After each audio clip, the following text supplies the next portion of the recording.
ആയിട്ടുള്ള ആൻസർ. അതാണ് സത്യം. കാര്യം ഭാവാത്മകമായ ആലാപനങ്ങൾ കേൾപ്പിച്ചു കൊടുക്കാൻ കഴിയത്തില്ല കുട്ടികളെ. ഇപ്പൊ വാക്ക് അർത്ഥം എന്നുള്ളത് ടീച്ചർ ഇല്ലാത്ത സാധാരണ ക്ലാസ്സിലും പഠിപ്പിക്കാൻ പോകാൻ കഴിയും. ഇവര് ആൻസർ കീ തന്നതിൽ ഇങ്ങനെയാണ് വന്നിരുന്നത് നമ്മുടെ കേറ്ററ്റിന്റെ. പക്ഷെ നമുക്ക് കറക്റ്റ് പറയേണ്ടത് ഓപ്ഷൻ സി ആണ്. അതാരെങ്കിലും പറഞ്ഞായിരുന്നു ഓപ്ഷൻ സി? പറഞ്ഞായിരുന്നു. കറക്റ്റ് ഞാനായിട്ട് കൊണ്ടുവന്ന ഉത്തരം അതാണ്. ഓപ്ഷൻ സി ആണ് കറക്റ്റ് ആൻസർ. Option C. ഭാവാത്മകമായ ആലാപനം എന്ന് വെച്ചാൽ നിങ്ങളൊന്ന് ചിന്തിച്ചേ.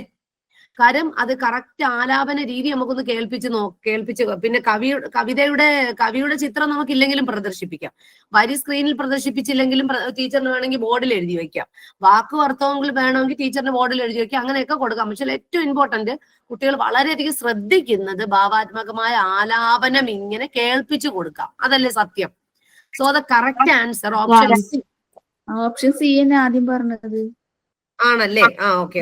അല്ല ഞാൻ ഈ ശരി സി തന്നെയാണ് കറക്റ്റ് ആൻസർ. ആൻസർ കീ ചിലതൊക്കെ അവരെന്ത് ചെയ്യൂടാ, ചിലത് അവര് ഡിലീറ്റ് ചെയ്ത് കളയും. അവർ കാര്യം അവർ ആൻസർ പ്രസിദ്ധീകരിച്ചതിൽ നോക്കുമ്പോൾ ചിലത് നിങ്ങൾ അങ്ങനെയൊക്കെ പല ക്വസ്റ്റ്യൻസും വരും മലയാളത്തില്. പിന്നെ രണ്ടാമതൊരു ഫൈനൽ കീ വരുമ്പോഴേക്കായിരിക്കും പിന്നെ ശരിയായി വരുന്നത്. ഇവിടെ ആദ്യം വന്നപ്പോഴൊക്കെ ഓപ്ഷൻ ബി ആ വന്നത്. പക്ഷെ നമ്മൾ കറക്റ്റ് ആൻസർ ഓപ്ഷൻ സി ആണ്. ഇതാരെങ്കിലും പറയാം? എനിക്ക് ഇടയ്ക്ക് ആരോ ഡി പറഞ്ഞത് ഞാൻ കേട്ടുള്ളൂ, സി പറഞ്ഞ കേട്ടില്ല. ഓപ്ഷൻ സി ആണ് കറക്റ്റ്. ഓക്കെ. അപ്പൊ ഇവിടെ അപ്പോ എല്ലാരും ഇവിടെ പറഞ്ഞ ആള് ഓപ്ഷൻ സി തന്നെ.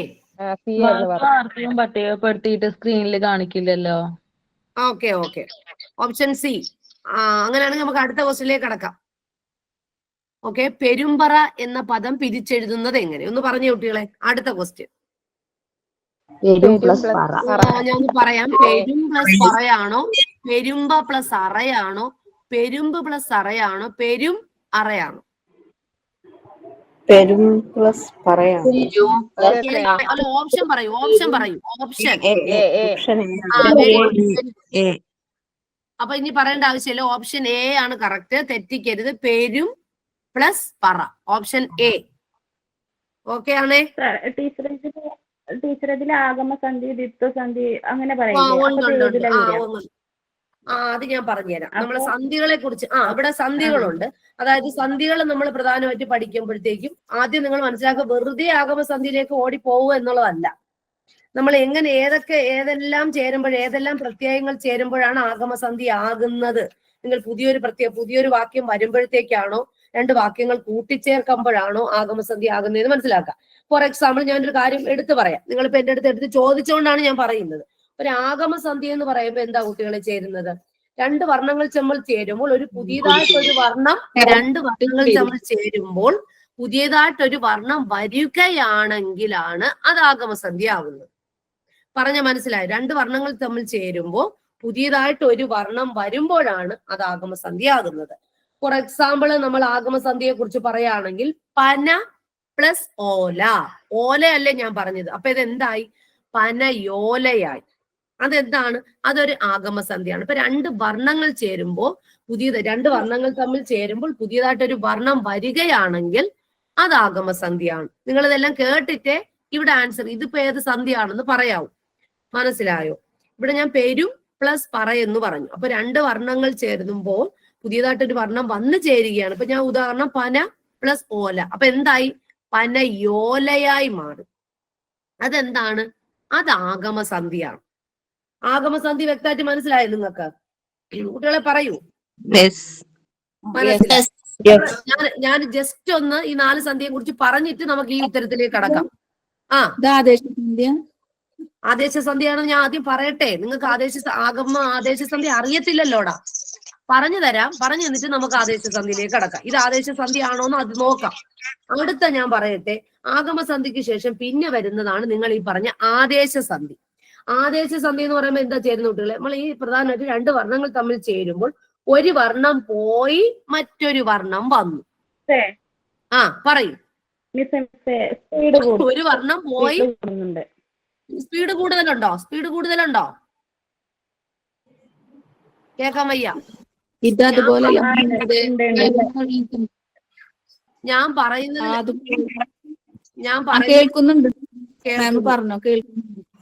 നിങ്ങൾ സ്പീഡ് കൂടുവാണെങ്കിൽ ഒന്നുകൂടെ ചോദിക്കുക. ടീച്ചർ ഇത് ഏതാണോ ഒന്ന് വ്യക്തത. സ്പീഡ് കുറച്ചിട്ട് പറഞ്ഞോ, കാരണം സ്പീഡ് കുറച്ചിട്ട് പറയാം. ഇത്തിരി ബുദ്ധിമുട്ടുണ്ട്. അപ്പൊ വേറൊന്നുമല്ല, നമ്മള് ഈ സന്ധികളെ കുറിച്ച് പറയുകയാണെങ്കിൽ പ്രധാനമായും 4 തരത്തിലുള്ള സന്ധികളുണ്ട്. അതിൽ ഒന്നാമത്തെ സന്ധിയാണ് നമ്മൾ പറഞ്ഞ ആഗമസന്ധി. 2 വർണ്ണങ്ങൾ തമ്മിൽ ചേരുമ്പോൾ പുതിയതായിട്ടൊരു വന്ന് ചേർന്ന് കഴിഞ്ഞാലാണ് അത് ആഗമസന്ധി ആകുന്നത്. ഇനി ഇപ്പൊ ഒരു കൊച്ചു ചോദിച്ചു, ചേച്ചറ ഈ പെരുമ്പറ എന്ന് പറയുന്ന ആദേശ സന്ധിയാണ്, എന്റെ അടുത്ത് ഡൗട്ട് ചോദിച്ചു. അപ്പൊ ഞാൻ പറഞ്ഞു 2 വർണ്ണങ്ങൾ തമ്മിൽ ചേരുമ്പോൾ ഒരു വർണ്ണം പോയി പകരം മറ്റൊരു വർണ്ണം വന്ന് ചേരുമ്പോഴാണ് അത് എന്തെന്ന് പറയുന്നത്, ആദേശ സന്ധി എന്ന് പറയുന്നത്. ഉദാഹരണം ഞാൻ ഒന്ന് പറഞ്ഞ് പരിചയപ്പെടുത്തി തരാം. കണ്ടു എന്ന് പറയുമ്പോ അതിന് നമുക്ക് എങ്ങനെ പിരിച്ചെഴുതാൻ പറ്റും? കണ്ടു എങ്ങനെ പിരിച്ചെഴുതാൻ പറ്റും പറഞ്ഞേ? കൺ പ്ലസ് തൂ ആണ് കണ്ടു. ഓക്കെ ആണല്ലോ. അപ്പൊ അവിടെ എന്താ സംഭവിച്ചു കുട്ടികളെ? അതെ 2 വർണ്ണങ്ങൾ ചേർന്നു, ഒരു പുതിയ വർണ്ണം പോയി മറ്റൊന്ന് വന്നു, പകരം വന്നു. വന്നതാണ് കൺ പ്ലസ് തൂ. ഇണ്ടു ആയില്ലേ? തൂ പോയിട്ട് അവിടെ എന്ത് വന്നു? കണ്ടു വന്നു. കൺ പ്ലസ് തൂ എന്തായി? കണ്ടു ആയി. അപ്പൊ അതെന്തായി? ഇതാണ് ആദേശ സന്ധി. പുതിയതായിട്ട് ഒരു വർണ്ണം പുതിയതായിട്ട് വന്നു ചേരുന്നല്ല, ഒരു വർണ്ണം പോയി മറ്റൊന്ന് വരികയാണ് ചെയ്യുന്നത്. ഓക്കെ, ഇനി അടുത്തൊരു കാര്യം ചോദിക്കട്ടെ കുട്ടികളെ. അങ്ങനെയാണെങ്കിൽ അടുത്ത വരുന്നത് ലോപസന്ധിയാണ്. ഇനി ഞാൻ ചെറുതായിട്ട് വേറെ ക്വസ്റ്റ്യൻ നിങ്ങളുടെ അടുത്ത് ചോദിക്കാം. ദിങ്മുഖം നമുക്ക് എങ്ങനെ പിരിച്ചെഴുതാം കുട്ടികളെ? ദിങ്മുഖം നമുക്ക് എങ്ങനെ പിരിച്ചെഴുതാം? എന്നിട്ട് നിങ്ങൾ പറയൂ, പെരുമ്പറ പറയൂ. ദിങ് പ്ലസ് മുഖമാണോ ദിക്ക് പ്ലസ് മുഖമാണോ ദിങ്മുഖം? ദിക്ക് പ്ലസ് മുഖമല്ല, ദിങ് പ്ലസ് മുഖമല്ല. അതെ. അങ്ങനെയാണെങ്കിൽ പെരുമ്പറ എന്ന് പറയുന്നത് പെരുമ്പറയാണോ? അതിനെങ്ങനെയാണ് അതിന്റെ നിങ്ങൾ അതിന്റെ പദങ്ങളെ പെരുമ്പറ എന്നല്ലേ പറഞ്ഞത് അല്ലേ? പെരുമ്പറ ഇമ്പയാണ് പെരുമ്പറ. ഈ പെരുമ്പറയെ ഇമ്പ നോക്കൂ കുട്ടികൾ, എവിടെ? ഇമ്പയെ നമ്മൾ പിരിച്ചെഴുതിയപ്പോ എന്തായി? പായായി മാറി. അപ്പൊ ഇതെന്ത് സന്ധി ആയിരിക്കും? പോയി പാ വന്നില്ലേ? ആണോ? തീർന്നില്ല എന്റെ. അപ്പൊ ഇവിടത്തെ ഉത്തരം മനസ്സിലായോ? ആദേശ സന്ധിയാണെന്ന് തീർന്നില്ല. അല്ല, കാര്യം തീർന്നില്ല. ഇനി അപ്പൊ നമ്മള് എന്താണ്, ആഗമസന്ധി എന്നും കിട്ടി, ആദേശ സന്ധി എന്നും കിട്ടി. അപ്പൊ 2 വർണ്ണങ്ങൾ ചേർന്ന് പുതിയതായിട്ടൊന്ന് വന്നു കഴിഞ്ഞാൽ അത് ആഗമം. ഇനി 2 വർണ്ണങ്ങൾ തമ്മിൽ ചേർന്നിട്ട് ഒരു വർണ്ണം പോയി അതിന് പകരം മറ്റൊന്ന് വന്നാൽ, ഇപ്പൊ ഇമ്പ എന്ന് ചിന്തിച്ചാൽ മതി, അത് പോയി നമുക്ക് പായാണ് വന്നത്, അതാണ് ആദേശ സന്ധി. കൃത്യത വന്നോ? വന്നില്ല എങ്കിൽ തീർന്നില്ല. ഞാൻ പറഞ്ഞു ദിങ്മുഖത്തെ കുറിച്ചൊന്ന് ചിന്തിച്ചാൽ മതി. ദിങ്മുഖത്തെ കുറിച്ച് ചിന്തിക്കുമ്പോൾ ഞാൻ ദിങ്മുഖം എന്ന് പറഞ്ഞു, നിങ്ങൾ പിരിച്ചെഴുതിയത് ദിങ് മുഖം എന്ന് പിരിച്ചെഴുതി കഴിഞ്ഞാൽ അത് നമ്മുടെ ആദേശ സന്ധി ആവത്തില്ല. പിന്നെ എന്ത് തന്നെ പിരിച്ചെഴുതണം? ദിക്ക് പ്ലസ് മുഖം ദിങ്മുഖം. പെരുമ്പറ പെരും പ്ലസ് പറ പെരുമ്പറ. ഓക്കെ, അടുത്ത ക്വസ്റ്റ്യൻ ലോപസന്ധിയാണ്. ലോപസന്ധി എന്ന് പറഞ്ഞാൽ എന്താ കുട്ടികളെ? 2 വർണ്ണങ്ങൾ ചേരുമ്പോൾ ഒരു വർണ്ണം ലോപിക്കുവാണ്. ലോപിക്കുവാണ് ചെയ്യുന്നത്. ഉദാഹരണം ഞാൻ പറയാം, നിങ്ങൾ പിരിച്ചെഴുതി തരും. തണുപ്പുണ്ട്. ലോപിക്കുക എന്ന് വെച്ചാൽ 2 വർണ്ണം ചേരുമ്പോൾ ഒരു വർണ്ണം ലോപിച്ചാണ് ഒരു സന്ധി ഉണ്ടാവുന്നത്. ഫോർ എക്സാമ്പിൾ അതെ, തണുപ്പ് അത് ശ്രദ്ധിക്കും. അതായത് തണുപ്പുണ്ടെന്ന് പറയുമ്പോൾ തണുപ്പുണ്ട് ഇപ്പയാണേ, തണുപ്പുണ്ട് എന്ന വാക്യത്തെ നമ്മൾ പിരിച്ചെഴുതുമ്പോ തണുപ്പ് പ്ലസ് ഉണ്ട്, തണുപ്പ് ഉണ്ട് ആണ് പോയത്. അപ്പൊ എന്താ പോയത്? ഒരു പദം ഒരു 2 വർണ്ണങ്ങൾ ചേർന്നപ്പോൾ ഒരു വർണ്ണം ലോപിക്കാണ് ചെയ്തത്. തണുപ്പുണ്ട് ആയി, പോയി തണുപ്പുണ്ട് വന്നു. അതാണ്. അപ്പൊ ഇവിടെ ലോപിക്കല്ലേ ചെയ്തത്. ഈ ലോപസന്ധിയിൽ സ്വരാക്ഷരങ്ങളാണോ? പോകുന്ന സ്വരാക്ഷരങ്ങളാണെന്ന്. ഇപ്പൊ ഇവിടെ ഞാൻ പറഞ്ഞത് സ്വരാക്ഷരങ്ങളാണ്. അത് ഉദാഹരണമായിട്ട് പറയുകയാണെങ്കിൽ, സ്വരാക്ഷരം പറയുകയാണെങ്കിൽ ഒരണ അല്ലെ? ഒരണ നമ്മൾ പിരിക്കുമ്പോ എന്താ? 1 പ്ലസ് അണ, 1 പ്ലസ് അതെ സ്വരം കാണാൻ. 1 പ്ലസ് അണയാണ് എന്തായത്? ഒരണയായി മാറി. അപ്പൊ അവിടെ സ്വരങ്ങൾ തന്നെയാണ് പോകുന്നത്. അതായത് ഇവിടെ ഞാൻ എടുത്തൊക്കെ പറയുകയാണെങ്കിൽ കുട്ടികൾ പൂർവ്വപദത്തിന്റെ ഒടുവിലത്തെ സമൃദ്ധോകാരം എന്താ പറയാ, നമ്മൾ അതിന് അങ്ങനെ പറയുന്നത്. പൂർവ്വപദത്തിന്റെ ഒടുവിലത്തെ സമൃദ്ധോകാരം ലോപിക്കുന്നതിനെയാണ് നമ്മൾ ലോപസന്ധി എന്ന് പറയുന്നത്. ഒരു പൂർവ്വപദത്തിന്റെ ഒരു ഒടുവിലത്തെ സമൃദ്ധോകാരം, ഓകാരം ഓകാരം അങ്ങനെ പറയുന്നത്, ഓകാരം ലോപിച്ചു പോകുന്നതിനെയാണ് ഇത് പറയുന്നത് ലോപസന്ധി. ഫോർ എക്സാമ്പിൾ, ഒരണ, ഒരണ, ഒരു പ്ലസ് അണ. അതുപോലെ തന്നെ ഇവിടെ ഉണ്ട് തണുപ്പുണ്ട്, തണുപ്പ് പ്ലസ് ഉണ്ട്. മനസ്സിലായോ കുട്ടികളെ? സ്വരം, ആ കുട്ടി സ്വരം എന്താണെന്ന് പറഞ്ഞതിനെ കുറച്ച് കറക്റ്റ് ഗ്രാമറിൽ പറയുകയാണെങ്കിൽ പൂർവ്വപദത്തിന്റെ ഒടുവിലത്തെ സമൃദ്ധോകാരം ലോപിച്ചു പോകുന്നു. അപ്പൊ ലോപസന്ധി വ്യക്തത വന്നോ? ലോപസന്ധി എന്താണെന്ന് അങ്ങനെയാണെങ്കിൽ ഒരൊറ്റ സന്ധിയും കൂടെ നമുക്കൊന്ന് പഠിച്ചെടുക്കണം. അതാണ് ദ്വിത്വസന്ധി.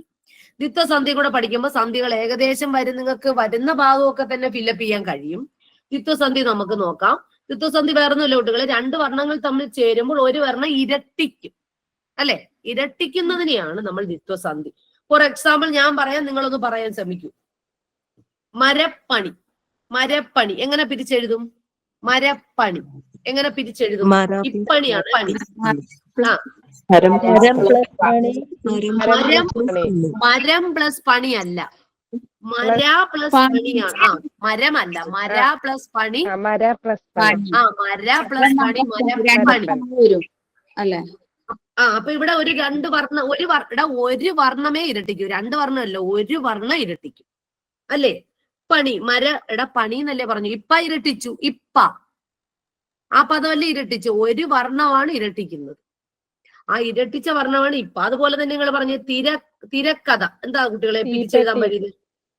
തിര പ്ലസ് കഥ. ആ തിര പ്ലസ് കഥ, അതെ അതെ. ഇക്ക അവിടെ എന്താ ഇരട്ടിച്ചേ? ഇക്ക ഇരട്ടിച്ചല്ലേ? ആ അതേപോലെ. അതുപോലെ തന്നെ നമുക്ക് എന്താ പറയാം, കടൽ കുതിര, അത് നമുക്ക് പറയല്ലോ, കടൽ കുതിര. അതെങ്ങനെ പറയാൻ പറ്റും? കടൽ പ്ലസ് കുതിരയാണ് കടൽ. ഇക്ക ഇരട്ടിച്ചു. ആ ഇരട്ടിക്കുന്നതിനാണ് ദ്വിത്വസന്ധി എന്ന് പറയുന്നത്. അപ്പൊ നമുക്ക് ഈ 4 സന്ധിയും വ്യക്തമായി മനസ്സിലാക്കാൻ കഴിഞ്ഞോ നിങ്ങൾക്ക്? അപ്പൊ ഏതൊക്കെയാണ്? 800 n പ്ലസ് എന്താണ്? കൊറേ ക്വസ്റ്റ്യൻ പേപ്പറിൽ കാണാറുണ്ട് തിരുവോണം, തിരു പ്ലസ് തിരുവോണം വരുന്നത് നിങ്ങൾ പറയും തിരു പ്ലസ് ഓണമാണ്. അപ്പൊ തിരുവോണമാണ്. അതേതാണ്? ആഗമസന്ധിയാണ്, ആഗമസന്ധിയാണ് അല്ലേ? തിരു പ്ലസ്, കുട്ടികളെ ശ്രദ്ധിക്കൂ, തിരു പ്ലസ് ഓണമല്ലേ? അപ്പൊ എന്തായി? തിരുവോണമല്ലേ ആയത്? അപ്പൊ അവിടെ എന്ത് ചെയ്തു? ആഗമസന്ധിയല്ലേ വന്നത്, ആണോ? അതുപോലെ നിങ്ങളെ പരീക്ഷയ്ക്ക് എപ്പോഴും വരും എത്രയധികം, എങ്ങനെ പിരിച്ചെഴുതുക? ഏത് സന്ധ്യാന്ന് പറഞ്ഞേ? എത്രയധികം ഏത് സന്ധ്യാന്ന് പറയൂ? എത്രയധികം ആദേശ സന്ധിയാണോ ആഗമസന്ധിയാണോ? നിങ്ങൾ ആദ്യം ശ്രദ്ധിക്കും, നിങ്ങൾ എല്ലാം കൂടെ ഓടി ഓടി പറയണ്ട, ഞാൻ പറയണ ആദ്യം നിങ്ങൾ ശ്രദ്ധിക്കൂ. നിങ്ങൾ ആദ്യം പിരിച്ചെഴുതിയിട്ട് ഏത് സന്ധ്യാന്ന് പറഞ്ഞാൽ മതി. അപ്പൊ നമ്മൾ എത്ര അധികത്തിൽ എങ്ങനെ പിരിച്ചെഴുതാം? എത്ര പ്ലസ് അധികം. ആ അപ്പൊ ഇത് ഏത് സന്ധിയാണ്? ആദേശമാവാൻ ചാൻസ് ഉണ്ടോ? ആഗമം.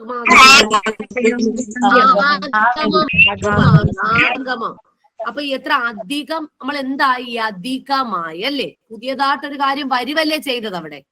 എത്ര പ്ലസ് അധികം എന്നത് എത്രയധികം. അപ്പൊ തിരുവോണം എന്ന് പറയുമ്പോൾ കുട്ടികളെ ശ്രദ്ധിക്കേണ്ട ആഗമസന്ധിയാണ് തിരുവോണം. തിരു പ്ലസ് ഓണം, തിരുവോണം. തിരുവോണം എപ്പോഴും വരാറുള്ള ഒന്നും കൂടാണ്. തിരുവോണം എപ്പോഴും വരും. അതുപോലെ തന്നെ നെൽമണി. എന്താ കുട്ടികളെ നെൽമണി? നെൽമണി നമുക്ക് എങ്ങനെ പിരിച്ചെഴുതാം? നെൽമണി എന്താണ്? അതെന്താണ് കുട്ടികളെ? ഏത് സന്ധിയാണ്? പറയൂ, ഇത് എപ്പോഴും വരും പരീക്ഷയ്ക്ക്. ഏതാ സന്ധി? ആദേശ സന്ധി.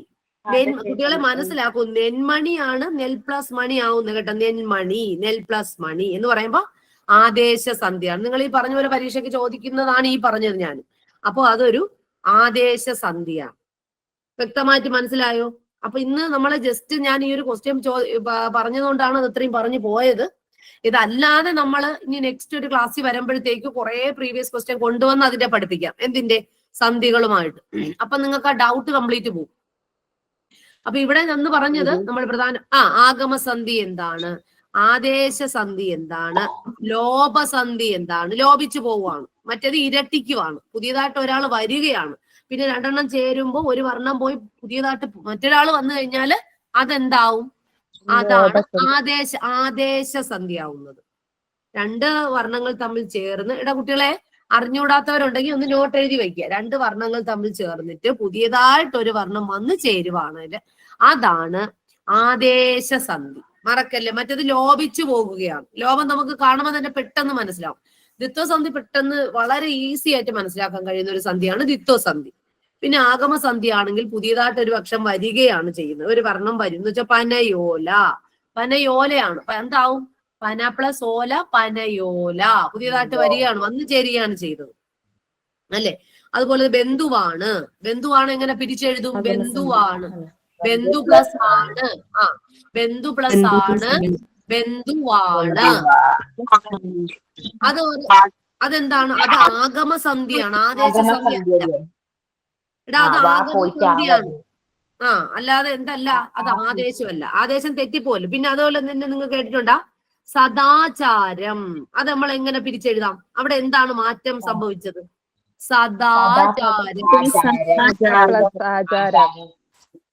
സദാചാരം, അതായത് സദാചാരം പിരിച്ചെഴുതി തന്നെ ആദ്യം, എന്നിട്ട് പറയാം സന്ധി പിന്നെ പറയാം, പിരിച്ചെഴുതിട്ട് പറയും. അല്ല അല്ല അല്ല, തെറ്റിപ്പോയി. സത് പ്ലസ് ആചാരമാണ് സദാചാരം. സത് പ്ലസ് ആചാരം സദാചാരം. അപ്പൊ ഇവിടെ നിങ്ങൾക്ക് അറിയാം എന്താണെന്ന് സംഗതി. നമ്മളിവിടെ താ കണ്ട കുട്ടികൾ, ഈ താക്ക് പകരം ദാ വന്നു, താ പോയി ദാ വന്നു, താ പോയി ദാ വന്നത് കൊണ്ടാണ് ഇത് ആദേശസന്ധി ആവുന്നത്. എന്തെങ്കിലും പോയിട്ട് പുതിയതായിട്ട് വരണം. നിങ്ങൾ ആ വേർഡ് വായിച്ചു നോക്കണം കുട്ടികളെ എടുത്ത്. അപ്പൊ ഒന്ന് പോയിട്ട് ഒന്ന് വന്നാലേ അതെന്താവത്തുള്ളൂ, ആദേശമാവത്തുള്ളൂ. അല്ലാതെ പുതിയതായിട്ട് വന്നു ചേരുവാണെങ്കിൽ അവൻ ആഗമനാണ്, ആഗമൻ വരുന്നു.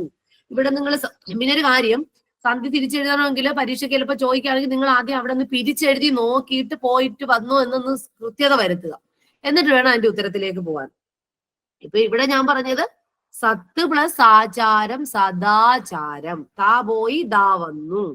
അതുപോലെ തന്നെ ദിങ്മുഖത്തിലാണെങ്കിൽ പറയുകയാണെങ്കിൽ ഈ ദിക്ക് കാ പോയിട്ട് ദാക്ക് പകരം അവിടെ വന്നു ദിങ്ങാ വന്നു അല്ലെ.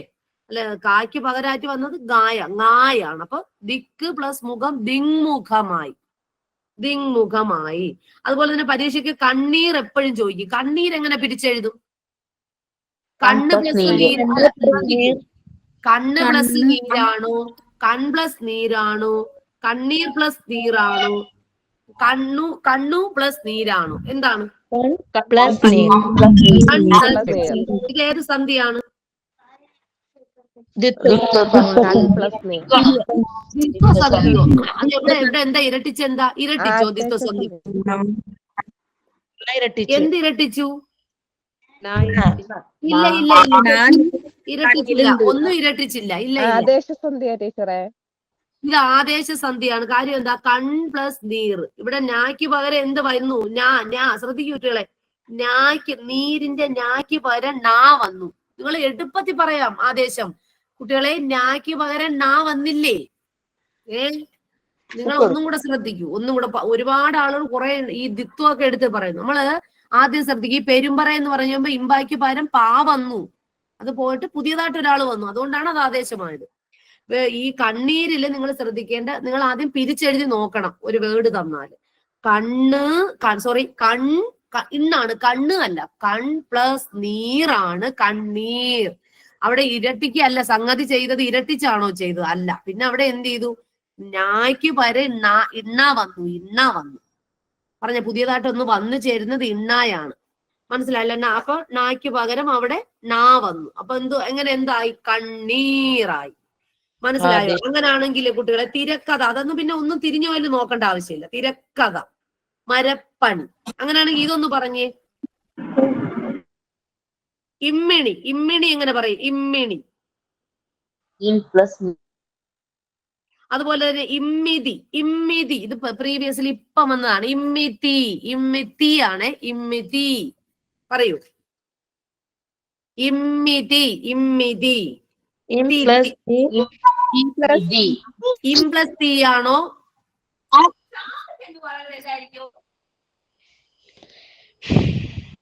അതുപോലെ തന്നെ വേറെ കാര്യം ചോദിക്കട്ടെ, അവധിക്കാലം എങ്ങനെ പറയും? എളുപ്പത്തിൽ പറഞ്ഞേ, അവധി ക്ലാസ്, അവധിക്കാലം. അവധി പ്ലസ് കാലം. Very good. അത് ഏത് സന്ധ്യ? ഏത് സന്ധ്യ? ദ്വിത്വസന്ധ്യ. ദ്വിത്വസന്ധി. അവിടെ എന്താണ് ദ്വിത്വസന്ധി? ഇരട്ടിക്കല്ലേ ചെയ്തത്? ഇരട്ടിച്ചു. ഇരട്ടിച്ചു. Very good. ചിലർക്ക് പെട്ടെന്ന് മനസ്സിലായി കാണും. നിങ്ങൾ അധികം കിടന്ന് പഠിക്കണ്ട. നമ്മൾ ഒരു സംഗതിയെ കാര്യം ഒരു വർണ്ണം ഇരട്ടിച്ചോ എന്ന് നോക്കണം ആ പദത്തിലെ. പിന്നെ നോക്കേണ്ടത് പുതിയതായിട്ട് ആരെങ്കിലും വന്നു ചേർന്നോ എന്ന് നോക്കുക. പിന്നെ നമ്മൾ നോക്കേണ്ടത് എന്തെങ്കിലും ലോപിച്ചോ എന്ന് നോക്കുക. ഇത്ര കാര്യം മാത്രം ശ്രദ്ധിച്ചു കഴിഞ്ഞാല് നമ്മളത് ആദേശസന്ധിയാണോ, അത് ആഗമസന്ധിയാണോ, അത് ദ്വിത്വസന്ധിയാണോ എന്ന് മനസ്സിലാവും. ഇപ്പൊ നിങ്ങൾ എന്റെ അടുത്ത് ചോദിച്ച പെരുമ്പറയാണ് ഡൗട്ട് ചോദിച്ചത്. പെരുമ്പറ അപ്പൊ എങ്ങനെ പിരിച്ചെഴുതും? ക്ലാസ് ആയിട്ട് എടുക്കുവോ? എടാ, ഞാൻ എന്താ സത്യം തുറന്ന് പറയട്ടെ, നിങ്ങൾക്ക് നാളെയല്ല മറ്റന്നാൾ ദ്വിത്വസന്ധി മാത്രമായിട്ടൊരു ക്ലാസ് ഉണ്ട്. ദ്വിത്വസന്ധിയും പ്രകാരവും പ്രത്യേകിച്ച് വരും. പിന്നെ വരുന്ന വിഭക്തിക്ക് പ്രത്യേകിച്ച് ക്ലാസ് ഉണ്ട്. ആക്ച്വലി ഞാൻ ഇന്നത്തെ ക്ലാസ്സിൽ പഠിപ്പിക്കാനായിട്ട് കൊണ്ടുവന്ന എന്തെന്ന് വെച്ചാകുമ്പോൾ കവികളും ഗദ്യഭാഗമാണ്. അതായത് ഒരു ഗദ്യഭാഗം തന്നിട്ട് അതിന്റെ റിലേറ്റഡ് ചോദിക്കുന്നു, പദ്യം തന്നിട്ട് ഇത് ആരുടെ പദ്യമാണ് എന്നൊക്കെ ചോദിക്കുന്നു. അതാണ് കൊണ്ടുവന്നത്. പക്ഷെ നിങ്ങൾ ഡൗട്ട് ചോദിച്ചത് കൊണ്ട് പിന്നെ എനിക്ക് പറയാതിരിക്കാൻ കഴിയില്ലല്ലോ. ഇങ്ങനെ ഇന്നത്തെ കാര്യം ഇതാണ്. ഭൂമിക്കൊരു ചരമഗീതം എന്ന കവിതയിലെ വരികൾ താഴെ പറയുന്ന വില ഇതാണ്. ഇങ്ങനെയൊക്കെയുള്ള സംഗതികളാണ്. ഇന്നിപ്പോ ഞങ്ങൾക്ക് എല്ലാം പഠിപ്പിക്കാൻ പറ്റത്തില്ല. അപ്പൊ നിങ്ങൾക്ക് നിങ്ങളുടെ സ്ഥാപനത്തിൽ നിന്ന് എനിക്ക് തന്നിട്ടുള്ളത് ഇന്ന് പദ്യവും ഗദ്യവും പഠിപ്പിക്കുക. അതുകൊണ്ടാണ് ഞാൻ ആ ഭാഗത്ത് നിന്നുള്ള പദ്യഭാഗങ്ങൾ. അപ്പൊ അതിൽ ജസ്റ്റ് ഒന്ന് വന്നപ്പോഴാണ് ഓടി ഇങ്ങനെ ചോദിച്ചത്. പദ്യഭാഗങ്ങൾ കൊണ്ടുവന്നിരിക്കുന്നുണ്ടോ? തത്തമ്മേ എന്ന വരി കൊണ്ട് അർത്ഥമാക്കുന്നത് ഇങ്ങനെയൊക്കെ ഉള്ളതാണ്. ഇന്ന് ഞാൻ സുഖത്തിലുണ്ടാം സഖ്യമാരനേകം ഡാഷ് വരുമ്പോൾ പുനരാരുമില്ല. ഇതൊക്കെ നമ്മളെ ഇതുമായിട്ട് ബന്ധപ്പെടുത്തിയിട്ടുള്ള ഭാഗങ്ങളാണ് കൊണ്ടുവന്നത്. പിന്നെ ഒരു കുട്ടി ഓടിച്ചെന്ന് സംശയം ചോദിച്ചു, ടീച്ചറെ പെരുമ്പറ ഏത് സന്ധിയാണ്? ഒന്ന് സന്ധി തിരിച്ചു പറഞ്ഞു തരും. അങ്ങനെ പറഞ്ഞുകൊണ്ട് മാത്രം ഞാൻ അങ്ങനെ പറഞ്ഞതേ ഉള്ളൂ. എന്തെങ്കിലും പറഞ്ഞതിൽ വലിയ തെറ്റുകളൊന്നും ഇല്ലെന്ന് തോന്നുന്നു. കാര്യം നിങ്ങൾക്ക് വ്യക്തമായിട്ട് മനസ്സിലായല്ലോ. അങ്ങനെ ഞാൻ ഇപ്പൊ ഈ സന്ധി പഠിപ്പിച്ചതിൽ നിങ്ങൾക്ക് നന്നായി മനസ്സിലായോ? ചോദിക്കട്ടെ, ഡൗട്ട് ക്ലിയർ അപ്പ് ചെയ്യാൻ കഴിഞ്ഞോ? മാം, ആ ലേപസന്ധി ഒന്നും കൂടെ പറയോ? ലേപമാണോ ലോപമാണോ? ലോപസന്ധി വേറൊന്നുമല്ല. രണ്ട് വർണ്ണങ്ങൾ തമ്മിൽ ചേരുമ്പോൾ ഒരു വർണ്ണം ലോപിക്കുന്നതാണ് ലോപസന്ധി. എടാ എന്ന് പറയുമ്പോ ഒന്നും കൂടെ ശ്രദ്ധിക്കുക. വേർഡിലേക്ക് മാത്രമേ ശ്രദ്ധിക്കാവൂ. ഞാനൊരു ഉദാഹരണം പറയാണ്. തണുപ്പുണ്ട്. തണുപ്പുണ്ട് എന്ന് പറയുമ്പോഴത്തേക്ക് ഇവിടെ എന്താണ് ലോപിച്ചത്? എന്താ ലോപിച്ചത്? പറഞ്ഞേ. തണുപ്പ് പ്ലസ് ഉണ്ട്. മനസ്സിലായല്ലോ? ഇവിടെ ഒരു കുട്ടി എന്റെ അടുത്ത് എടുത്തു വെച്ചു, ടീച്ചറെ ഈ സ്വരാക്ഷരങ്ങളാണോ ലോപിക്കുന്നത്? ആണ്. കാര്യം തണുപ്പ് പ്ലസ് ഉണ്ട്, അതിൽ ഉണ്ടാണ് നമ്മൾ എന്ന് പറയുന്ന ഒരു സ്വരാക്ഷരമാണ്. ആ സ്വരം ലോപിക്കുകയാണ് ചെയ്തത്. എങ്ങനെ ലോപിച്ചു? തണുപ്പുണ്ട്. അപ്പൊ ആ കുട്ടി പറഞ്ഞ കാര്യം വേറൊന്നുമില്ല. ഇത് എളുപ്പത്തിൽ നമുക്ക് സിമ്പിൾ ആയിട്ട് മനസ്സിലാക്കാൻ കഴിയുന്ന ഭാഷയിലാണ്. അങ്ങനെ പറഞ്ഞാൽ ഫോർ എക്സാമ്പിൾ ഞാൻ വേറൊന്നും കൂടെ നിങ്ങൾക്ക് പറഞ്ഞുതരാം. നിങ്ങളൊന്ന് ലോപസന്ധിയാക്കി പറയാൻ ശ്രമിക്കില്ലെങ്കിൽ ഇത് ഏതാണ്? ഒട്ട് പ്ലസ് അനവധി. ഒട്ട് പ്ലസ് അനവധി. ഇതെങ്ങനെ കുട്ടികളെ? ഒട്ടനവധി. ഇവിടെ നമ്മൾ ഒരു സ്വരാക്ഷരം ലോപിച്ചല്ലേ? എന്താണ് ലോപിച്ച കാര്യം? ഒട്ട് പ്ലസ് അനവധി. ഒട്ടനവധി. നവധി.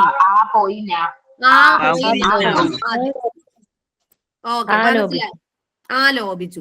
അപ്പം എന്ന് പറയുമ്പോ തന്നിരിക്കുന്നതിൽ വരുന്ന പ്രധാന ഊ ലോപിക്കും. നല്ല ഒന്നും കൂടെ ഞാൻ പറഞ്ഞുതരാം. ഒന്നും കൂടെ പറയുമ്പോ ഇച്ചിരി കൂടെ വ്യക്തമാവും. പൂത്ത പ്ലസ് ഇലഞ്ഞി. ഇലഞ്ഞി. ഈ പൂത്ത പ്ലസ് ഇലഞ്ഞി. ഇതെങ്ങനെ നമുക്ക് പദമായിട്ട് ഈ പിരിച്ചെഴുതിയ പദത്തെ എങ്ങനെ ഒരു വേർഡായിട്ട് പറയാൻ പറ്റും? പറഞ്ഞേ. ഇവിടെ എന്താ പോയി? എന്ത് വന്നു? ഈ പോയി ലാ വന്നു. ലാ വന്നു. അപ്പൊ ഇവിടെ പോയ കാര്യം മനസ്സിലായി. ലോപിക്കുമെന്ന് പറയുമ്പോ എന്തോ പോവാണ് അല്ലെ? ഈ അതായത് സ്വരം പോയിട്ടാണ് വന്നത്. പുതിയൊരു അക്ഷരം, പുതിയൊരു പദമായ ലാ വന്നു. അപ്പോ ലോപസന്ധി എന്ന് പറയുമ്പോൾ ലോപസന്ധി എന്ന് പറയുമ്പോ ഒന്നുകൂടെ കേട്ടോളൂ. എന്നിട്ട് വായിച്ചു. ഞാൻ പറയുന്ന വായിച്ചു വെച്ചോളൂ. രണ്ട് വർണ്ണങ്ങൾ ചേരുമ്പോൾ ഒരു വർണ്ണം ലോപിക്കുന്നതാണ് ലോപസന്ധി. അപ്പൊ എന്താണ് ലോപിക്കുന്നതെന്ന് ആദ്യം കണ്ടെത്തി കഴിഞ്ഞാൽ ലോപസന്ധിയാവും.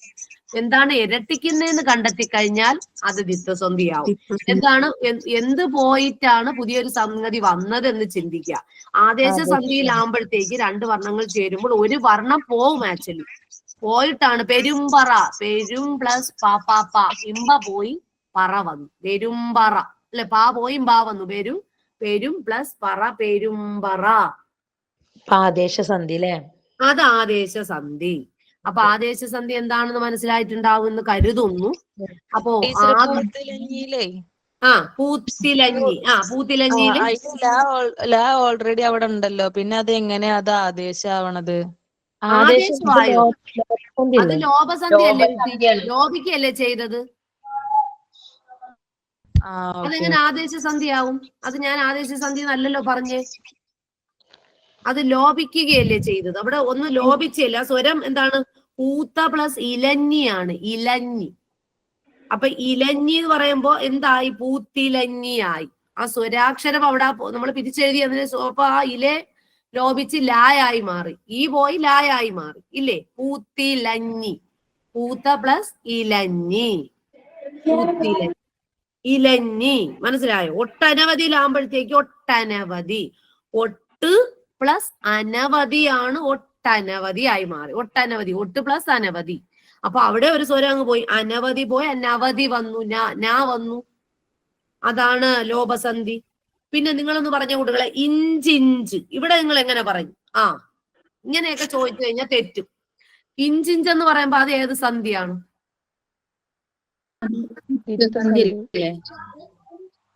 ദ്വിത്വസന്ധിയാണോ? ലോപസന്ധിയാണോ? ആദേശ സന്ധിയാണോ?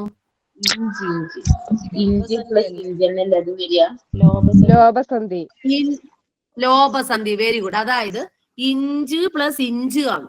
ഇഞ്ച് പ്ലസ് ഇഞ്ച് അല്ലേ? ഇഞ്ചിഞ്ച്. അപ്പൊ ഇതെന്താണ്? ഇത് ലോപിക്കുകയാണ് ചെയ്ത്. ഇഞ്ച് പ്ലസ് ഇഞ്ച്. അത് ഇവിടെ ലോപിച്ച് വന്നത് എങ്ങനെയാണ്? ഇഞ്ചിഞ്ച്. ഇഞ്ചി ഇഞ്ച്. ഈ പോയി. അതെ, ഈ പോയിട്ട് ഇഞ്ചാ വന്നു അവിടെ. ഇഞ്ചിഞ്ച്. നിങ്ങൾ ഞാൻ പറഞ്ഞില്ലേ, ഇത് പഠിച്ചുകൊണ്ടിരിക്കുന്നവര് ആ പദം കൃത്യമായിട്ട് എഴുതി വെച്ച് പറഞ്ഞാലേ മനസ്സിലാവും. ചിലര് നിങ്ങളുടെ ഭാഷയിൽ ആലോചിച്ചുകൊണ്ടിരിക്കുന്നവർക്ക് മനസ്സിലാവത്തില്ല. ചില കുട്ടികൾ പ്രത്യേകിച്ച് തന്നെ എന്താണോ പോയതെന്ന് വളരെ ശ്രദ്ധിച്ച് നോക്കും അതിലോട്ട്. നേരത്തെ ഒരു കുട്ടി ഞാൻ കേട്ടോ, പൂത്തിലച്ചി എന്ന് പറയുമ്പോ ആ കുട്ടി അങ്ങ് ശ്രദ്ധിച്ചിട്ട് പറയുന്ന ആദേശം എന്നല്ലേ ടീച്ചർ പറഞ്ഞു? അങ്ങനാണോ പറഞ്ഞേ? എന്താ പറഞ്ഞേ? അത് ലോപസന്ധി എന്നല്ലേ പറഞ്ഞു? അതെ. അപ്പൊ നിങ്ങളത് ശ്രദ്ധിച്ചില്ല. കാര്യം നിങ്ങൾ ചില കുട്ടികൾ ആ വേർഡിലേക്ക് നോക്കുന്നില്ല. വെറുതെ നിങ്ങളെ വായിൽ തോന്നുന്നത് അങ്ങ് പറയാം. നമ്മൾ ആ വേർഡിലേക്ക് ശ്രദ്ധിച്ച് കൃത്യമായിട്ട് നോക്കിയിട്ട് വേണം ആൻസർ പറയാൻ.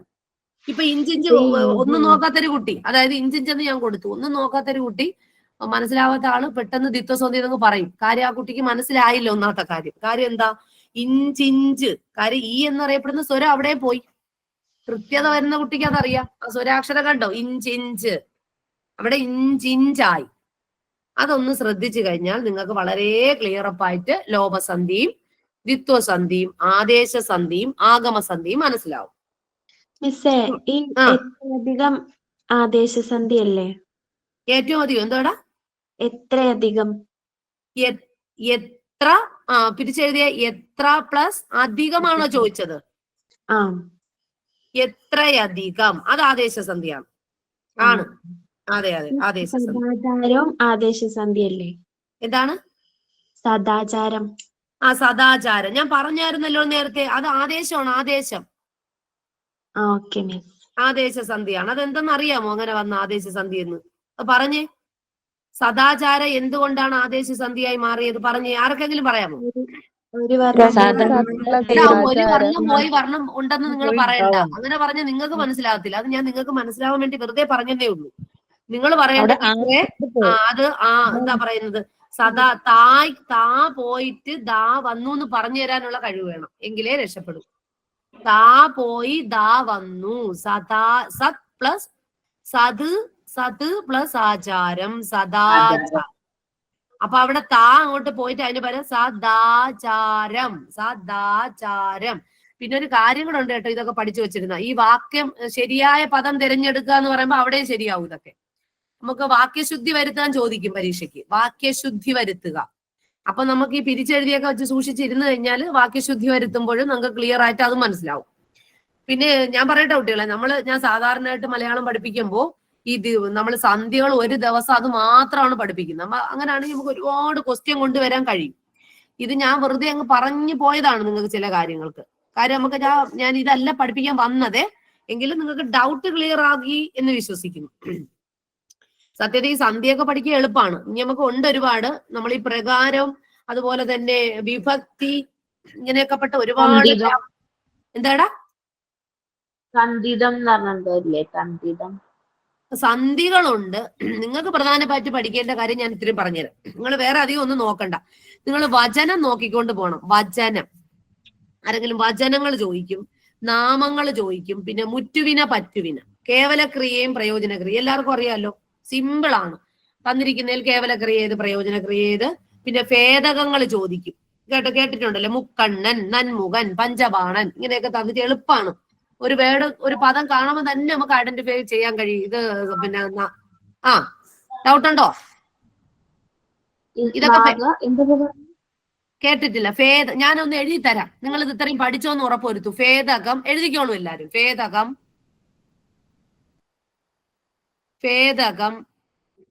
ഇത് ഇത്രയും പഠിക്കുക നിങ്ങൾ വ്യക്തമായിട്ട്. ഭേദകം പഠിക്കുക. വിഭക്തി എഴുതിക്കോളൂ. വിഭക്തി എഴുതിയോ? കുട്ടികളെ, ഈ വിഭക്തിയൊക്കെ സിമ്പിൾ ആണ്. നിങ്ങൾ എവിടെയെങ്കിലും പണ്ട് കേട്ടിട്ടുണ്ടോ? PSC ക്ലാസ് നിപ്രസ ഉപ്രസ ആ, അത് മാത്രം അങ്ങോട്ട് പഠിച്ചു വെച്ചിരുന്ന വിഭക്തി എല്ലാം കിട്ടും. നിപ്രസ ഉപ്രസ ആ, അറിയാമോ? എന്താടാ വടിയുടെ അതിന്റെ എന്താ കോഡ് പറഞ്ഞേ? വടിയുടെ വടിയെ. ഓക്കെ. അതുപോലെ തന്നെ പിന്നെ നിപ്രസ ഉപ്രസ എന്ന് പറയുമ്പോൾ നിങ്ങൾ മനസ്സിലാക്കേണ്ട വിഭക്തി പ്രത്യയങ്ങളാണ്. അതായത് നിപ്രസ നിർദ്ദേശിക, പ്രതിഗ്രാഹിക, സംയോജിക, ഉദ്ദേശിക, പ്രയോജിക, സംബന്ധിക, ആധാരിക. അതാണ് നിപ്രസ ഉപ്രസ ആ. അത് എളുപ്പമാണ്. രാമൻ രാമനെ, ഓട് ക് എളുപ്പമാണ്. അങ്ങനെ ആ പ്രത്യയം മാത്രം പഠിച്ചു വെച്ചിരുന്നാൽ മതി, കിട്ടും. പിന്നെ കഴിഞ്ഞ ക്ലാസ്സിൽ നിങ്ങൾക്കല്ല, വേറെ കുട്ടികൾക്ക് പ്രകാരങ്ങൾ ഞാൻ പഠിപ്പിച്ചു. ഈ പ്രകാരം എളുപ്പമാണ് പഠിച്ചെടുക്കാൻ. പക്ഷെ പ്രകാരത്തിൽ ഒരു കാര്യം മാത്രം എല്ലാവർക്കും തെറ്റും. എന്തെന്ന് വെച്ചാൽ നിർദ്ദേശിക. ബാക്കിയൊക്കെ എളുപ്പമാണ്. കാര്യം പ്രത്യയങ്ങൾ അതിൽ കിടക്കുന്നു. ഇട്ടയൊക്കെ കിടക്കുമ്പോൾ ആട്ടെ, പോകട്ടെ, വരട്ടെ, ഇരിക്കാം, നിൽക്കാം, എളുപ്പമാണ്. ഇതാണ് പ്രകാരം എന്ന് പറയുന്നത്. പ്രകാരത്തിൽ നിർദ്ദേശിക ഇച്ചിരിപ്പുലം പാടാണ്. വരും, വരുന്നു, അല്ലെങ്കിൽ കാലഭേദമില്ലാതെ ഉപയോഗിക്കുന്നത് എന്നൊക്കെ പറയുന്നത് അവിടെ ചോദിക്കാം. അപ്പൊ നിങ്ങൾ ഞാൻ പറഞ്ഞേ ഓടി ഒന്ന് കുടിച്ചു വെച്ചോണം. ഭേദകങ്ങൾ ചോദിക്കും, വിഭക്തികൾ ചോദിക്കും. ഇനി പ്രകാരങ്ങളുണ്ട് കൊച്ചുങ്ങളെ. നിങ്ങൾ കേട്ടിട്ടുണ്ടോ? പ്രകാരങ്ങൾ കേട്ടിട്ടുണ്ടോ? പ്രകാരത്തെ കുറിച്ച് ഒന്ന് പറഞ്ഞുതരാം. നിർദ്ദേശിക, നിയോജിക, വിധായക, അനുഞ്ജായക, പ്രാർത്ഥക, ആശംസക, ഇത്രയുമാണ് പ്രകാരങ്ങൾ. അത് മിക്കവാറും കുട്ടികൾ കൊണ്ട് തെറ്റിക്കുക. എളുപ്പമാണ്. പ്രാർത്ഥിക്കുന്നു, ദൈവമേ രക്ഷിക്കണേ, അതൊരു പ്രാർത്ഥനയാണ്. മകനെ വിജയിച്ചു വരൂ, വിജയീ ഭവന്തു, ആശംസിക്കുകയാണ്. അനുഞ്ജായക, അല്ല, ഇരിക്കാം, നിൽക്കാം, പോകാം, ആട്ടെ, വരട്ടെ, ഇട്ടേ, വിധായക. നിയോജിക, സംഭവിക്കട്ടെ, പോകട്ടെ. പ്രകാരം, ഇതാണ് പ്രകാരങ്ങൾ എന്ന് പറയുന്നത്. ഓക്കെ, മനസ്സിലായ കുട്ടികളെ? പിന്നെ ഒരാളോട് പറയോ? എടാ, ഞാൻ സത്യത്തിൽ പഠിപ്പിക്കുകയല്ല കേട്ടോ, ആരും തെറ്റിദ്ധരിക്കല്ലേ. കാര്യം നമുക്ക് ഒരേ ക്ലാസ്സുകളിൽ ഇത് ഓരോന്നായിട്ട് പഠിപ്പിക്കാം. ഇത്രയും ഉണ്ട്, ഇത്രയും പഠിച്ചു വേണം കേട്ടിട്ട് പോകാന്ന് പറയുന്നത്. പ്രകാരത്തിൽ ഇത്രയാണ്. നിർദ്ദേശിക കുറിച്ചു വെച്ചോ. നിർദ്ദേശിക, നിയോജക, വിധായക,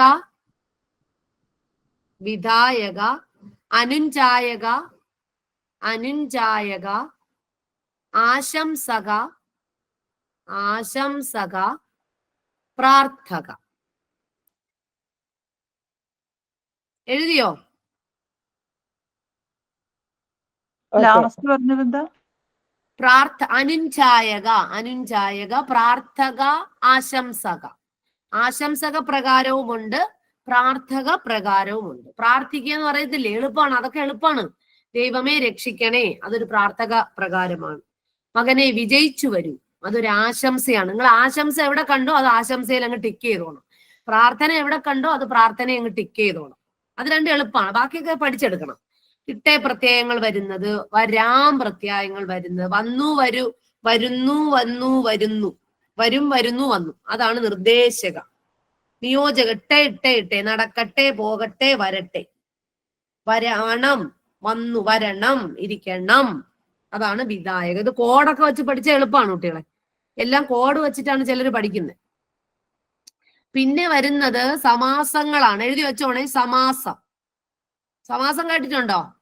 കർമ്മധാരയൻ, ബഹുബ്രീഹി, ദ്വിന്ദ്വസമാസം. ദ്വിന്ദ്വസമാസം എളുപ്പമാണ്. ദ്വിന്ദ്വസമാസം എന്ന് കേട്ടിട്ടില്ലേ? ചരാചരങ്ങൾ, പിന്നെ എന്താ പറയുന്നത്, ഗുരുശിഷ്യന്മാർ, കൈയും തലയും, ഇതൊക്കെ ദ്വിന്ദ്വസമാസമാണ്. എളുപ്പമാണ് പഠിക്കാൻ. നമ്മൾ ഈ ദ്വിത്വസന്ധി പഠിച്ചതുപോലെയാണ് ദ്വിന്ദ്വസമാസം. അത് എളുപ്പത്തിന് നമുക്ക് മനസ്സിലാക്കാൻ എളുപ്പത്തിന് കഴിയും. അവിടെ ഓരോ പ്രകാരങ്ങളും പര്യായങ്ങളും പഠിച്ചു. പിന്നെ തൽപുരുഷ സമാസം, അവൈഭാവ സമാസം. എഴുതിയെടുത്തോ? സമാസം എഴുതിയെടുത്തോ?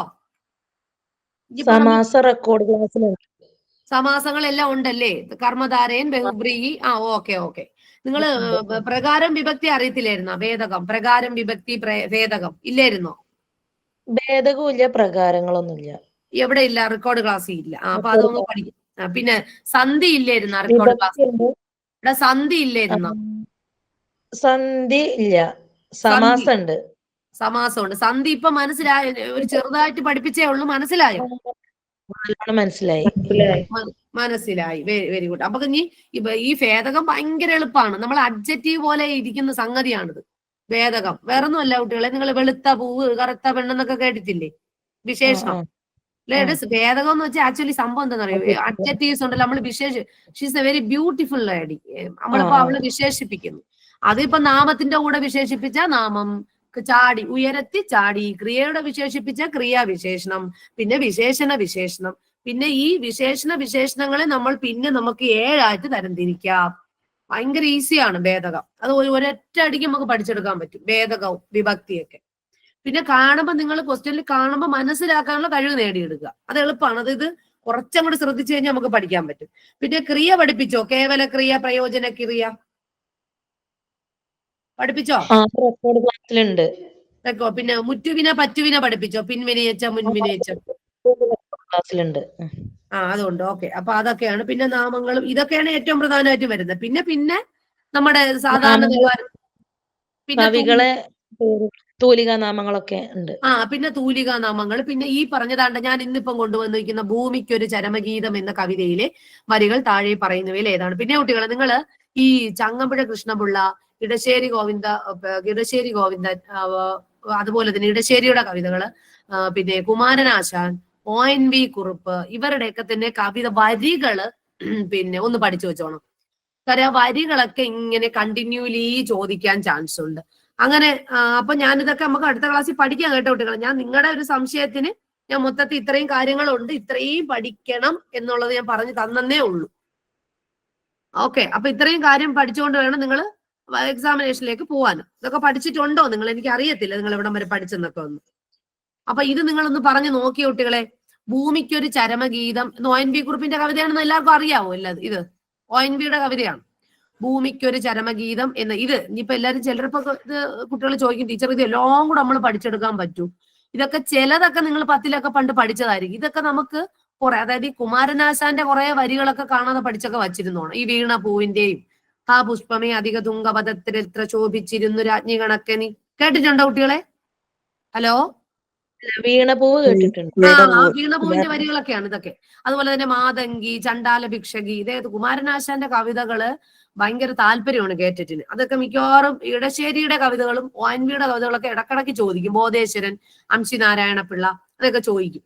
അപ്പൊ അതെല്ലാം കുറച്ചൊന്ന് പഠിച്ചു വെച്ചിരിക്കുന്നു. പിന്നെ നിങ്ങൾ പറ്റുമെങ്കിൽ 8-9 ക്ലാസ്സിലെ ചില പുസ്തകങ്ങളൊക്കെ എടുത്തിട്ട് അതിന്റെ കുറെ വരികളൊക്കെ, പുതിയ പുതിയ കവിത്രയങ്ങളൊക്കെ വന്നിട്ടുണ്ടല്ലോ, ആധുനിക കാല കവിത്രയങ്ങൾ. ഞാൻ പ്രാചീനകാല കവിത്രയങ്ങളും ഒന്ന് നോക്കി വെക്കണം. കൂടുതലും പ്രാചീനവും വരും, ആധുനികവും വരും. ആധുനികം രക്ഷയില്ലാത്തതാണ്. കാര്യം നമുക്ക് പെട്ടെന്ന് കിട്ടത്തില്ല. ഇതൊക്കെയാണെങ്കിൽ പഠിച്ചു വെച്ച കാണാപ്പാടം പഠിച്ചേ ഇരിക്കും അവിടെ. ഇവിടെ ചോദിച്ചിരിക്കുന്നത് നിങ്ങൾക്ക് കഴിയുമെങ്കിൽ ഒന്ന് പറയാൻ ശ്രമിക്കൂ. ഭൂമിക്കൊരു ചരമഗീതം എന്ന കവിതയിലെ വരികൾ താഴെ പറയുന്നതിൽ ഏതാണ്? ഏതോ ഒരെണ്ണത്തിന്റെ അകത്ത് ഒളിഞ്ഞിരിക്കുകയാണ്. വേദനിക്കലും വേദനിപ്പിക്കലും വേണമീ സ്നേഹബന്ധങ്ങൾക്കുഴിയിൽ അറിയാതെ ജനനിയെ പരിണയിച്ചൊരു യുവതരുണന്റെ കഥ എത്ര പഴകി. ഇനി ഞാൻ ഉണർന്നിരിക്കാം, നീ ഉറങ്ങുക. നമ്മളിൽ ഒരാളിന്റെ നിദ്രയ്ക്കു മറ്റൊരാൾ കണ്ണിമ ചിമ്മാതെ കാവൽ നിൽക്കണം. ഒരു തൈ നടുമ്പോൾ ഒരു തണൽ നടന്നു. അപ്പൊ ഞാൻ അടുത്ത ലാസ്റ്റ് ഉണ്ട്. ഞാൻ ഇങ്ങോട്ട് ഒന്ന് റോൾ ചെയ്യട്ടെ കുട്ടികളെ. ഈ കണ്ടിരിക്കുന്ന വരികളിൽ നിന്നും നമ്മുടെ ആരുടെയാണ്? ഭൂമിക്കൊരു ചരമഗീതം, ONV കുറുപ്പിന്റെ കവിതയാണേ. എന്ന കവിത ഓപ്ഷൻ ഒരു തൈ നടുമ്പോൾ അല്ലല്ല, അത് ആണോ?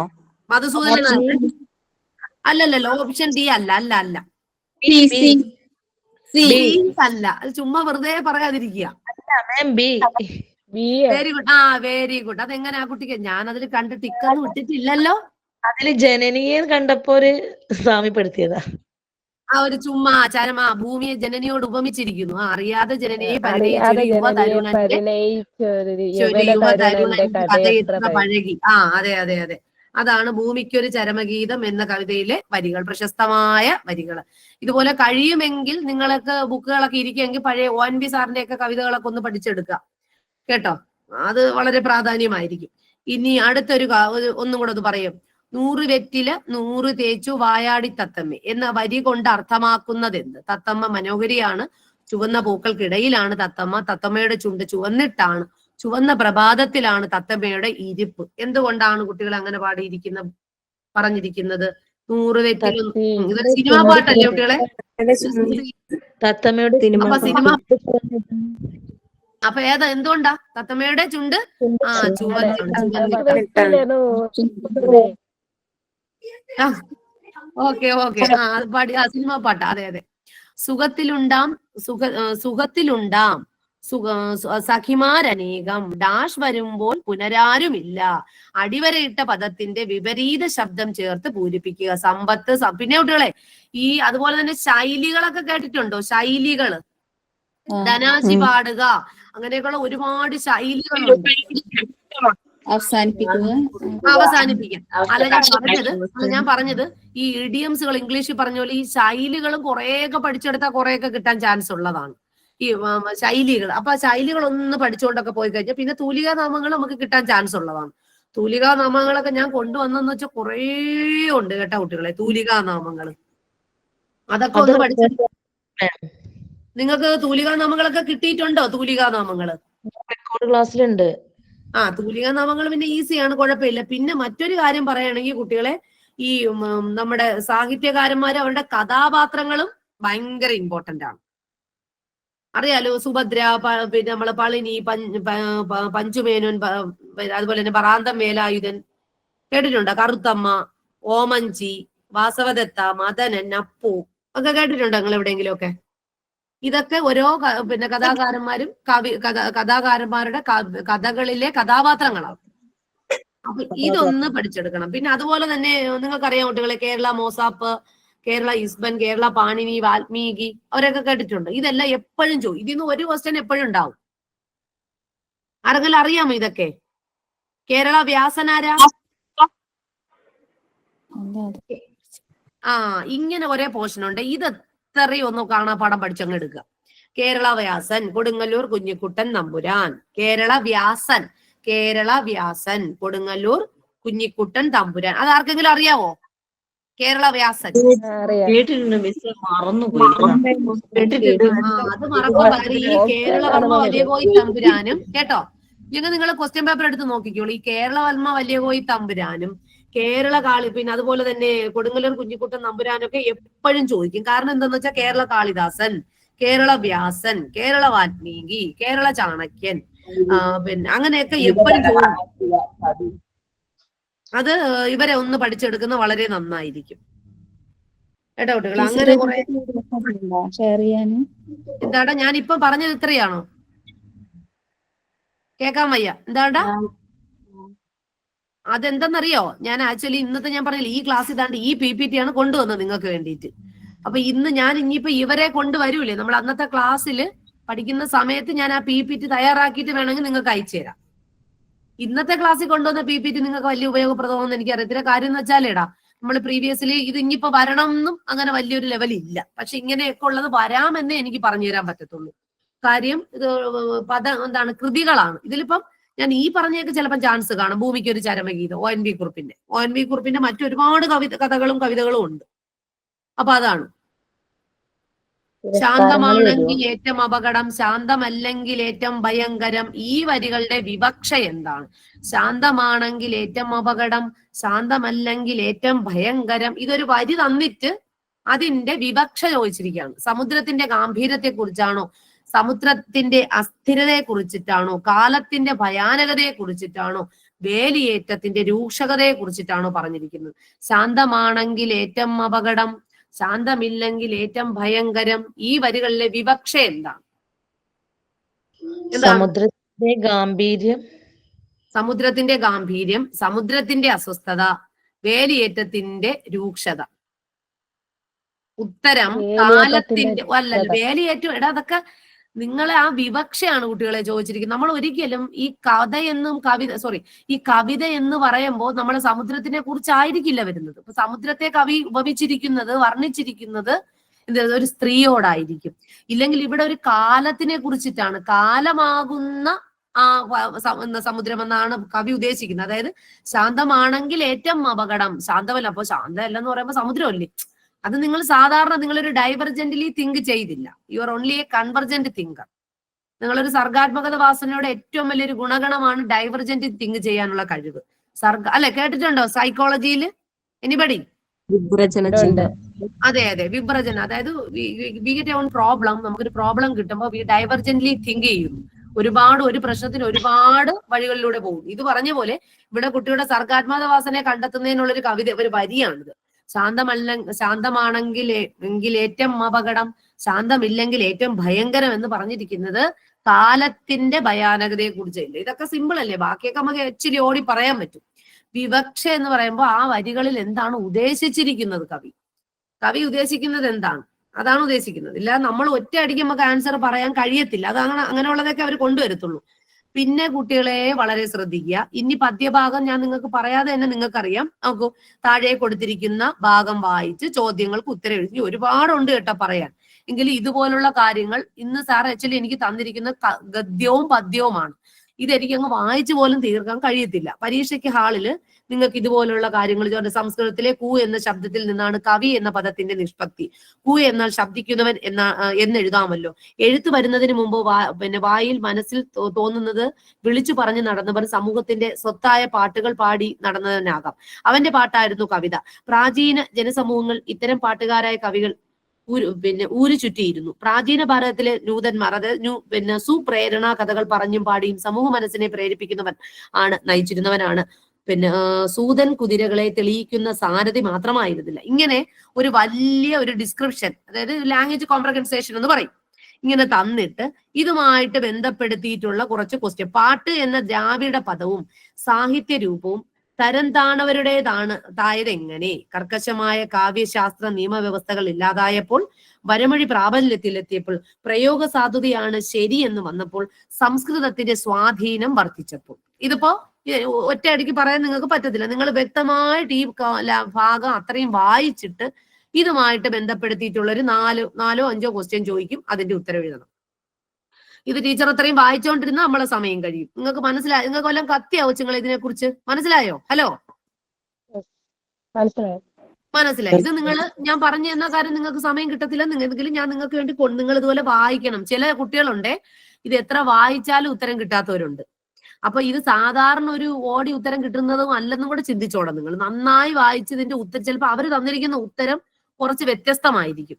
അപ്പൊ ഇപ്പം തന്നെ ചോദിച്ചിരിക്കുകയാണ്, നോക്കിയാണ്, പാട്ട് എന്ന ദ്രാവിഡ പദവും സാഹിത്യ രൂപവും. നിങ്ങൾക്കറിയാലോ പാട്ട് പ്രസ്ഥാനം കേട്ടിട്ടുണ്ടോ? പച്ച മലയാളം പ്രസ്ഥാനമൊക്കെ വന്നിട്ട് മണിപ്രവാള പ്രസ്ഥാനം, അതിനെ കുറിച്ചൊക്കെ നിങ്ങൾ ഓൾറെഡി കേട്ടിട്ടുണ്ടായിരിക്കാം. അപ്പൊ അതുമായിട്ട് ബന്ധപ്പെടുത്തിയിട്ടാണ് ഇവിടെ ചോദിക്കുന്നത്. അപ്പൊ പാട്ട് എന്ന ദ്രാവിഡ പദവും സാഹിത്യ രൂപവും തരംതാണവരുടേതായത് എങ്ങനെ എന്നുള്ള കർക്കശമായ കാവ്യശാസ്ത്രം. അത് എനിക്ക് പറഞ്ഞ ആ മുകളിലത്തെ വായിച്ചാലേ അതിന്റെ ഉത്തരം കിട്ടത്തുള്ളൂ.